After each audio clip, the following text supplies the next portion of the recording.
Hi, Jason Schaub with Overland Cookery. Today we're in the test kitchen working on a new recipe. We've never made this before. It's going to be a vegetarian mushroom stroganoff, and we're going to be using Greek yogurt in place of sour cream to boost the protein content. The ingredients in this recipe last for up to 5 days, making it a class 3 recipe. If you're not familiar with our food perishability classification, you can check our website out at overlandcookery.com. Okay, as part of these videos, we like to treat this as a proof of concept in the sense that we're going to be using the same cookware, the same stove, everything else is conserved just as if we were in the field. That way, when we're on a trip, we know that it's going to be successful. For this particular recipe, we're going to be using standard backpacking cookware that stacks and a 2-burner stove. You can't get away with a 1-burner in this case because you have to cook the pasta as well as the stroganoff. We also have a fridge hooked up for cold storage, but a cooler would also work as well. So there's a variety of ingredients you can use when you're making stroganoff. For the pasta, we're using rotini.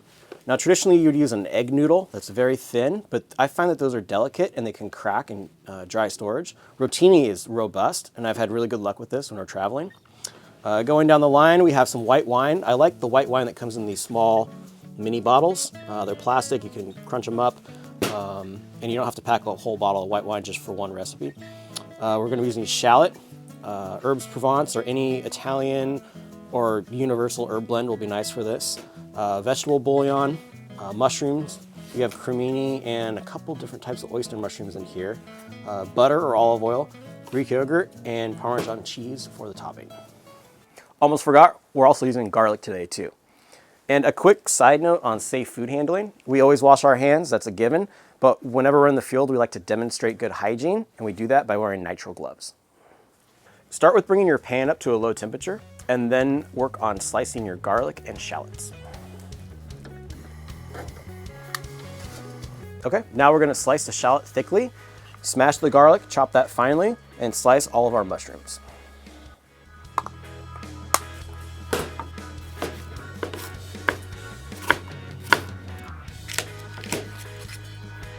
To start cooking, place butter or olive oil in the pan over low heat and add your shallots and garlic. Cook gently until soft.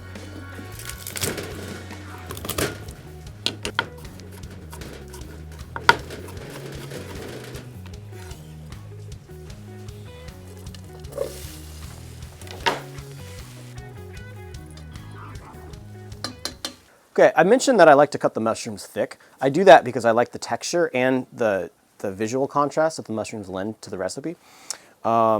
With cremini mushrooms and button mushrooms, you're going to want to do those like a slice. But if you have an oyster mushroom or something that's more unique looking like this, you can go ahead and leave it whole. Or slice in half lengthwise. Anything to mix things up.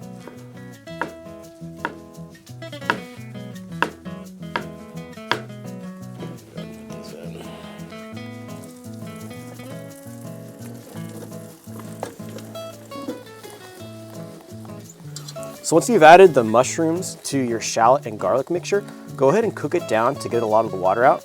That's going to intensify the flavor before we add the next ingredients. This step might take about 10 minutes. So in the meantime, while the mushrooms are cooking down, we're going to prepare the bouillon. If you're bringing vegetable stock, then you don't have to do this step, but we're using dry bouillon. So we're going to heat some water up in the saucepan here. Use this Tupperware that I had stored the mushrooms in and dissolve 1 bouillon cube.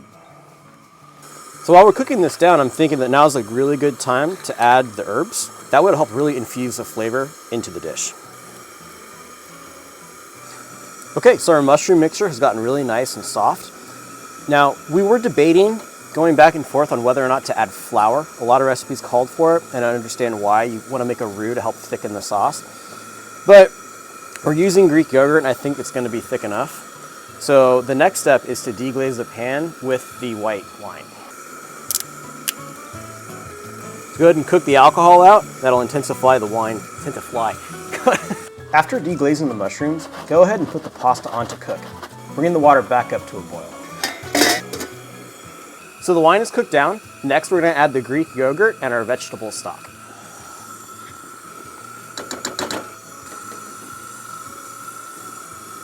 Start with half and add more stock as necessary until we get the desired consistency. God, smells really good.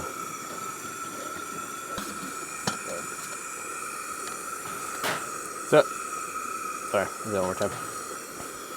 So as I'm cooking this, I'm reminded of a beef stroganoff incident that we had at Cottonwood Lakes, I believe, a number of years ago. It's in the Inyo National Forest, just south of Mount Whitney. And we brought a freeze-dried, it wasn't Backpacker's Pantry, but it was like that, beef stroganoff meal. And it was inedible. We couldn't eat it. It was so bad. And it's bear country, so we ended up putting it in a bag and burying it under some rocks just outside of camp overnight so that we could collect it in the morning and not have scavengers spread the food out.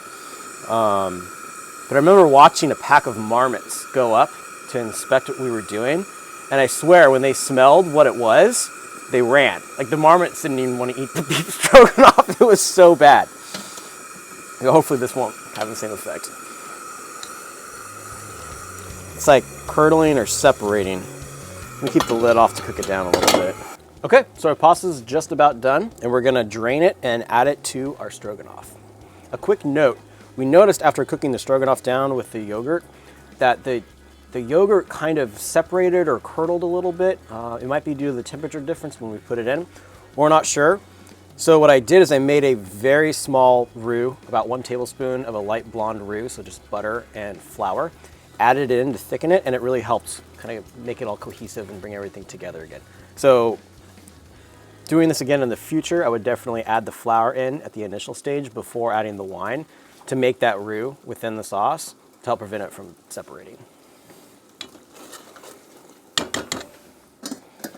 So now we're just gonna add the pasta and mix to combine. You know, the important thing too is that even though the sauce separated a little bit, it's still tasting really good. Okay, we added the pasta, gave it a stir, let it heat through. It's looking really good. So we're gonna take it off the heat and serve it.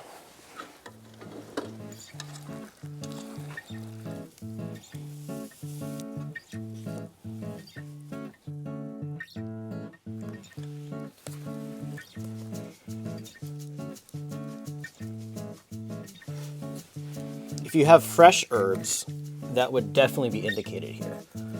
But we're trying to simplify things cooking out of the vehicle. And if you have a nice herb mixture, even if it's dried, it's gonna be really good.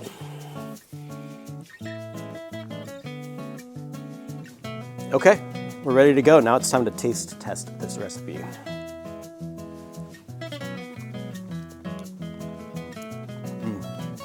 The wine and the herbs is really nice with the mushroom. It's very robust. For a vegetarian dish, it has a lot of flavor. And it's creamy. It's good. It's really, really good. I think it's important that we added that roux, so we'll definitely put that in the recipe. We'll have this published on the Overland Cookery recipe blog. We'll link that down below. This is really good. Jed, you want to try it? Sure. Go. Oh.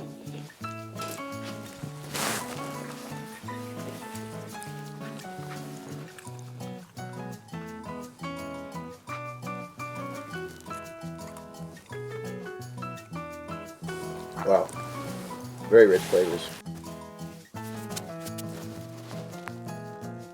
Also, using the different cuts of mushrooms kind of adds variety to the texture of the Yeah. whole thing. I can see that because they don't all cook exactly the same. Exactly. So you get some that are a little crunchier, some that are really silky smooth. Nice. Very good. It's good. Okay, cool. Okay, I would say this was a success. It's a really good recipe. It's important that we did it here too, because now we know that you want to make that roux and add it in as well. We would like to make these videos as helpful as possible for everyone, so go ahead and comment below. We're probably going to be using this set for most of our videos moving forward.